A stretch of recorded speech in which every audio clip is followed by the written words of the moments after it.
তো অবশেষে কি আরএসকে টিম ডিসব্যান্ড হয়ে গেল? আর কি কখনো দেখতে পারবো না আমাদের আরএসকে টিমের খেলা? ভাই হতে পারে আমি বাংলাদেশ টপ ওয়ানের ফ্যান, কিন্তু আরএসকে আমার ইমোশন ছিল। তো আসসালামু আলাইকুম ভাই ব্রাদার, কি অবস্থা সবার? আশা করছি অনেক অনেক বেশি ভালো আছো। আজকের ভিডিওর টাইটেল এবং থাম্বনেল দেখে তো অলরেডি বুঝেই গেছো যে আজকের ভিডিওটা কি টপিক নিয়ে হতে যাচ্ছে।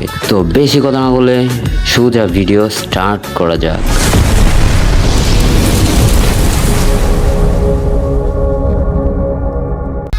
গাইস, তোমরা অনেকেই জানো যে আরএসকে টিমটা একেবারে ডিজেবল করে দেওয়া হয়েছে এবং কি আরএসকে এর প্লেয়ারগুলো সব দেখতেছি টাইটান স্পোর্টসে সবাই জয়েন দিছে।